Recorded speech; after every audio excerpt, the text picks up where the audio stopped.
네, 여러분 안녕하세요. 네, HLB와 HLB 생명과학 말씀드립니다.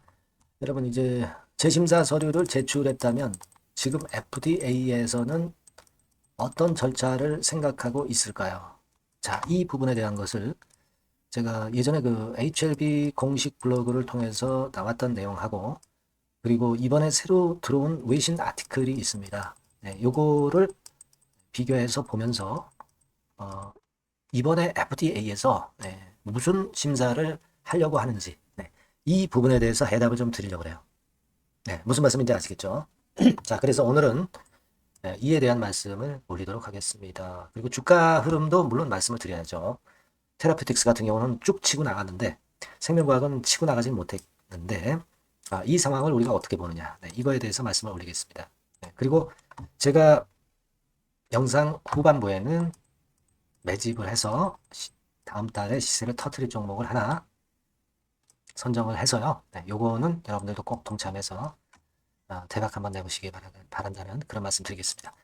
자, 그러면 HLB 쪽 말씀을 드리겠습니다. 여러분들이 항상 구독, 좋아요, 알림 설정을 해주셔서 감사드리고 있고요. 앞으로도 계속 성원 부탁드립니다. 자, 여러분, 우리가 막바로 제가 그 말씀을 드려볼게요. 우리가 그 공지 블로그 있잖아요. HLB 공식 블로그. 여기 이제 딱 가보시면은요. 요번에 나왔던 그 내용, 요거는 다 알고 계시죠? 요거 9월 21일 날짜로 나왔어요. 그래서 서류 제출을 했다. 이 얘기 나온 건 다 아실 겁니다. 근데 지난번에 우리가 7월 달에 그 미팅이 있었죠. 그때 블로그에서 뭐라고 얘기를 했느냐. 이 부분을 보면은요. 요건 이제 7월 3일 날 나왔던 재료입니다. 네, 그래서 이제 CRL 받은 거에 대한 얘기가 이제 나왔죠. 네, 쭉 나왔습니다. 그래서 미팅 결과를 우호적인 분위기 속에서 잘 진행됐고, 그리고 FDA가 PLA를 제시를 했고, 추가로 제출을 할 서류는 없다. 이렇게 밝혔어요. 그죠? 그럼 이번에 그 재심사 서류를 제출하고 나서 도대체 뭘 어떻게 FDA에서 하겠다는 것인가? 네, 이 부분이 궁금한 거 아니겠어요? 그죠? 여기 나와 있듯이 뭐 강력히 권고한다라는 표현도 썼었고 그렇게 나왔습니다. 그럼 도대체 뭐가 부족한 거냐? 네, 이 부분이 굉장히 궁금하실 건데. 자, 이 아티클이 하나 나와 있는 게 있습니다, 여러분. 이게 여러분 언제 나온 아티클 기사냐? September 23이라고 써 있죠, 여기. 네, 9월 23일 날 실린 아티클이에요, 여러분. 네, 이게 그 온클라이브라는 곳에 나왔던 아티클입니다. 자, 이걸 보면 우리가 어느 정도 그 이번에 FDA에서 뭘 하려고 하는지 영감을 좀 얻을 수 있지 않나 저는 그렇게 보고 있거든요. 네, 그래서 이거를 한국어로 이렇게 번역을 해보면 정세호 대표가 나와서 한 이야기 뭐 이런 부분들도 소개가 됐어요. 네, 그리고 기사 내용을 쭉 보시면 자, 임상 데이터와 관련된 문제는 발견하지 못했다. 리버세라님. 이건 우리가 다 알고 있는 거죠. 네, 자, 그 다음에 보면 FDA는 A형 회의에서 항로의 파마 제조 시설에서의 관찰 결과에 대한 대응이 충분했다.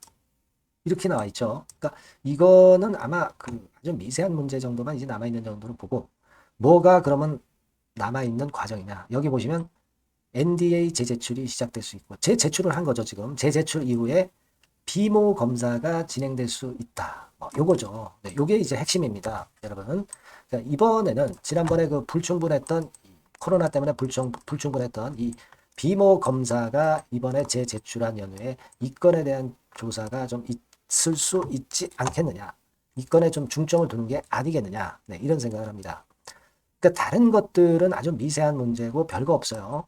제조 시설이라든가 이런 것들은. 네, 다만 이제 비모권에 대한 부분이 진행이 되고 그런 건 이것이 결국 이제 어떤 중요한 카드 역할을 하지 않겠느냐. 네, 그런 생각을 해봤습니다. 일단 뭐 효능 부분에서는 좋은 측면의 재료들을 여기 기사로 전부 다 이제 써 있어요. 이렇게. 네, 이건 우리가 다 알고 있는 건이고 지금 이런 상황이라고 한다면 오늘 제가 말씀드린 아티클에서 보셨다시피 이 비모 검사 건입니다. 네, 이게 잘 진행이 돼 주었으면 하는 그런 바람입니다. 그리고 요건에 대한 소식이 들어오면 물론 막바로 제가 말씀을 드리겠고요. 네, 문자를 보내주신 분에게는 제가 최선을 다해서 말씀을 드린다고 했어요. 그렇게 말씀드리고 그리고 이제 주가 자체는 여러분들 지금은 테라퓨틱스가 치고 나갔죠. 테라퓨틱스가 한 8% 폭등을 했어요. 이거는 테라퓨틱스는 그게 있어요. 코스닥 150 지수에 편입이 된 그런 강점까지 작용이 되는 겁니다. 물론 RGN 건도 작용이 되고 있고, 그리고 기업 분할 건도 주가에 작용하는 요소지만 이 코스닥 150 그 건이 좀 크고요. 그렇다면 HLB는 뭐 득될 게 없느냐? 아니 뭐 HLB 테라퓨틱스의 최대 주주가 바로 HLB인데 득 안 되겠습니까? 당연히 득 되는 거죠. 그래서 HLB가 주춤할 때 그쪽이 가고 있는데 결국 이제 본주는 HLB예요. 그래서 이쪽도 결국 이제 이 고점 뚫어내면은 굉장히 쉽게 위쪽으로 갈 가능성이 높습니다. 테라퓨틱스가 여기를 뚫어냈거든요. HLB도 조만간 그런 모습을 좀 볼 수 있지 않겠나 그렇게 생각을 하고 있어요. 뭐 흔들어도 저점이 높아지는 그런 흔들림 아닙니까? 얼마나 좋아요. 그죠?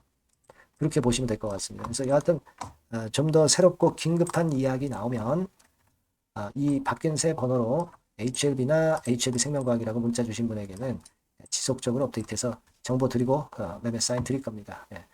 많이 문자 보내주시고요. 저도 최선을 다해보겠습니다. 아시겠죠? 그리고 응원 문자 같은 경우도 많이 보내주시면 힘이 많이 되겠습니다. 자, 그리고 제가 매집주 말씀을 올린다고 그랬죠. 요거 말씀 드릴 거니까 요거 말씀 잘 들으시고 대박 꼭 내시기 바랍니다. 지금 말씀 드릴게요. 네, 여러분 매집주 말씀을 드리는데 매집주라는 것은 조금씩 모아가서 크게 터트리는 종목이죠.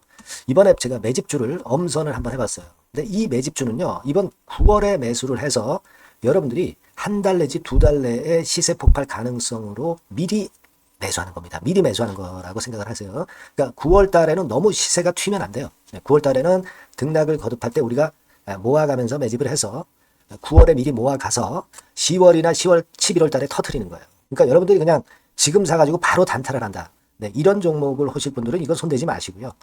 이런 정도의 계획을 갖고 계신 분들, 여기에 동의하시는 분들은 매집주 이거 한번 해보실 필요가 있다 이거예요. 네, 그게 중요한 거죠. 여러분들 뭐 단타 매매한다고 해서 그게 돈 됩니까? 따라다니다가 결국 이제 불나방처럼 이제 타 죽는 거죠. 그러니까 우리는 계획을 세워서 매매를 해야 됩니다. 근데 요번에 제가 말씀드릴 거는 이제 특히 워런 버핏형 조건에 만족이 되는 그런 종목들 중에서 하나를 엄선을 했어요. 여러분들 잘 아시지만은 이 워런 버핏이 실적이 제대로 되거나 큰 꿈이 있거나 이런 종목 아니면 손대지 않죠. 부실한 잡주 절대 손대지 않습니다. 그러니까 버핏형 조건을 만족한 종목 중에서 엄선을 하는 거예요. 아시겠습니까? 여러분들 이거 버핏형 조건이 뭔지를 아십니까? 뭐 그래도 여러분들 좀 알고 가셔야 되지 않습니까? 매매하더라도 그죠? 네. 그래서 그 제가 말씀을 좀 드리면 뭐 이런 식이죠. 이런 조건에 합치되는 종목이에요. 그러니까 되게 이 실적으로 봐서 예전보다 증가를 하고 그것이 점차적으로 증가를 해 나갈 가능성이 있는 거.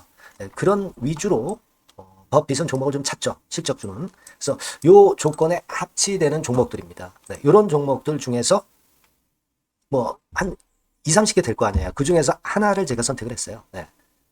예를 들면 여러분 어떤 종목이 이제 그런 종목들이 있었냐 하면은 여러분 그 재룡전기라고 아시죠? 네. 재룡전기 같은 경우도 그 조건에 부합하는 그런 종목이에요. 재룡전기 같은 경우도 그래서 이때 이렇게 급등을 한 것이 물론 이제 재룡전기입니다. 이슈도 작용이 됐지만 워런 버핏형 실적 조건을 만족했기 때문에 더 크게 급등을 해서 결국 한 6배 정도 난 거예요. 네. 실적에다가 이슈까지 이제 플러스 돼서 6배 정도 시세를 이렇게 났던 종목이고 그리고 예를 들어서 보면은 이제 아이패밀리라고 있어요. 네, 아이패밀리 같은 경우도 요것도 그 조건에 부합하는 종목인데 여기서부터 여기까지 시세 터졌죠. 네, 물론 이제 이슈도 가미가 됐지만 결국 그런 식으로 해서 한 서너 배 정도 시세를 냈던 것이 바로 아이패밀리스. 그죠? 네. 그리고 또 하나 예를 들면 여러분들 그 화장품주 중에서 클래시스라고 있죠. 클래시스 같은 경우도 궁극적으로 화장품주 이제 올랐다기보다 화장품주 섹터에 오름세 영향을 받았다기보다는 여기서 이렇게 오른 것은 단독적인 시세를 낸 거죠. 네, 이게 아까 말씀드린 워런 버핏형 조건에 합치되는 종목이기 때문에 이런 큰 시세를 낸 거예요. 아시겠습니까? 네. 요런 종목들처럼 이번에 여러분들이 그런 종목 중에서 한 종목 정도를 잘 선택하는 게 좋은데 제가 고심을 하고 이 조건에 합치되는 종목들 중에서 한 종목을 역시 발견을 했어요. 그래서 요거를 제가 설명을 좀 드리려고 하는 겁니다, 여러분들. 네. 자, 주가 수준은요. 요게 그 너무 비싸면 여러분들 또 손 안 나가시죠. 네, 3,000원에서 7,000원 정도의 적정한 낮은 가격대예요. 그래서 여러분들이 관심을 가질 수 있는 그런 정도의 저렴한 주가 수준입니다. 시가총액은 800억 내지 1,700억 범이기 때문에 가볍죠. 네, 가벼운 게 멀리 날아가는 겁니다. 그죠? 우리가 뭐 10% 20% 먹으려고 들어가는 건 아니잖아요. 그죠? 네, 목표 가격이 현 시세 대비해서 더블 정도를 목표로 하기 때문에 그런 정도라면 좀 가벼워야 된다는 거죠. 네, 그런 측면이고 제약바이오 헬스케어 섹터입니다. 근데 여러분들이 그냥 꿈만 갖고 있는 제약바이오 헬스케어 종목들은 필요가 없어요. 네, 리스크가 일단 없어야 돼. 그죠? 리스크가 없는 쪽에서 실적이 겸비가 된 거. 아까 워런 버핏형 조건이 이제 바로 그거 아닙니까? 예, 그런 쪽에서 제가 선택을 해봤어요. 유보율 같은 경우도 400 내지 600%대. 높은 건 아니지만 재무적으로 안정되어 있다는 거죠. 타인 자본 많이 안 쓰죠. 부채 비율이 한 40%, 70%대니까. 이런 종목입니다. 그래서 이게 분기 역사상 최대 매출을 기록을 했고요. 금년도 예상 영업이익은 작년에 무려 더블이에요. 네, 더블 정도 예상됩니다. 그렇기 때문에 아까 말씀드린 워런 버핏형 조건에 만족이 된 거고요. 예. 자, 일봉 차트를 보여드리면 이런 식이에요. 네, 이런 식으로 해서 여기를 막 뚫어내려고 그러죠. 근데 너무 직방으로 쭉 가버리면요. 그러면 못 잡아요. 매집이 안 되지. 그러니까 이렇게 등락을 하면서 올라가는 게 좋기 때문에 지금이 아주 좋은 타임이다. 이런 생각 갖고 있습니다. 여러분. 주봉 차트로 보시면 주봉 차트는 이런 모양이에요. 여러분들 뭐 차트 많이 보셔서 아시지만 밑에서 받쳐주고 결국 여기 뚫어내면 큰 시세 내죠. 근데 여기가 걸리지 않느냐 생각할 수 있는데 실적이 계속 점증하기 때문에 이 고점은 의미가 없어요. 이 고점은 실적이 지금보다 못할 때의 고점입니다. 그러니까 이건 충분히 뚫을 수 있다고 보셔야 돼요. 자, 요런 유의 종목이라는 거 말씀 좀 드리고 싶고요. 예, 일주일 전부터 외인의 입질이 시작돼서 타이밍이 딱 맞습니다. 그죠? 너무 급하게 매수를 해 나가면 안 돼요. 그죠? 예, 그러면 모아갈 수 없죠.